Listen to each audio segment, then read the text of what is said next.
A Cape Town dance teacher accused of rape is expected to appear in court today. He allegedly raped at least 7 girls aged between 12 and 13. The community had earlier threatened to kill the man.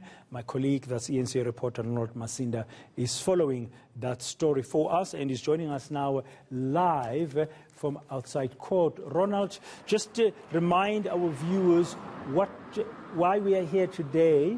Is this the first time that this case is now in court, and what should we expect?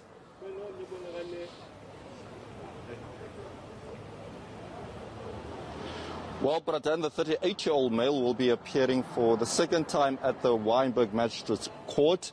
This male has been accused of sexually assaulting 7 young girls aged between 12 and 13 years of age.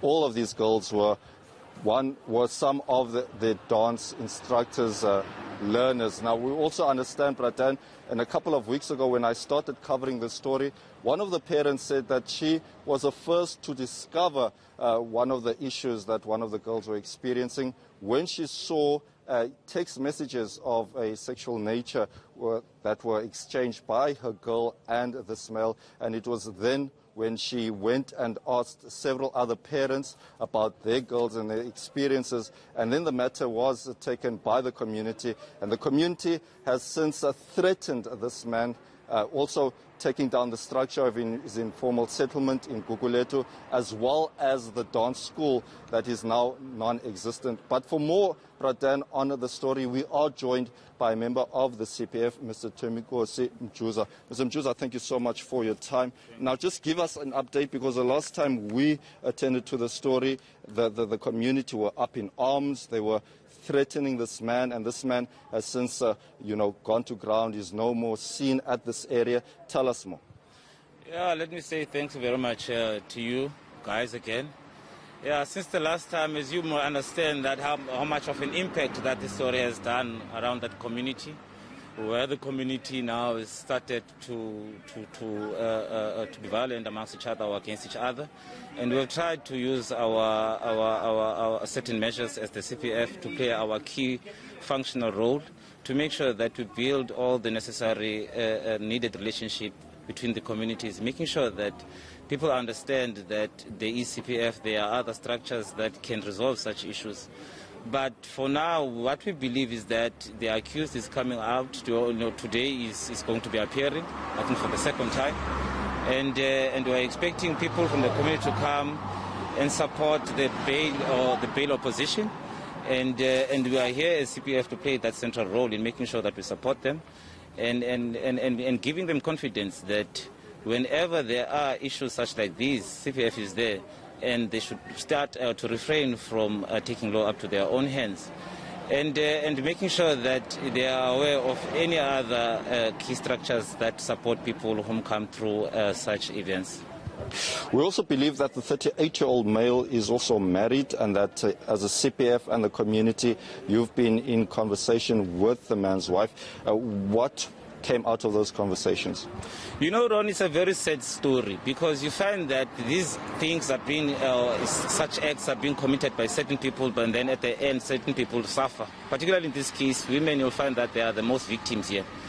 And as much as we had recently a meeting with the community leadership and with the victim's wife, with the culprit's wife, where they were pleading with the community that can't the victim's wife come back to the community, because now she's all over with her kids, with nowhere to stay.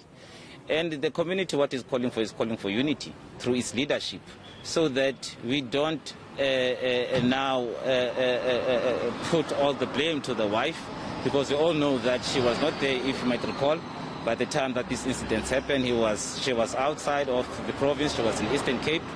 And in our meeting, it was a very constructive meeting, and we resulted in that we will give a chance to the community leadership to go back to its community and discuss the issue and see how can the lady be brought back into the community. But there were also concerns that might also bring her life and into some danger, and living amongst a society that is not welcoming her could also be pose some sense of danger to her and her family. But the main concern also was that for us as CPF to make sure that she gets all the necessary assistance in terms of, you must remember that she lost all her possession, the children's uniforms and all that, and in no time we will be opening up schools again. And in our conversation it was that we will already, if I may say, already hooked him up or hooked her up with the victim support structures, which can try and assist her in trying to build a shed. Maybe there at Lotus, we haven't got that report back yet from the community structures leadership. And also making sure that those good Samaritans from the victim support structures could be able to assist her children in making sure that they get the necessary possession that they've lost.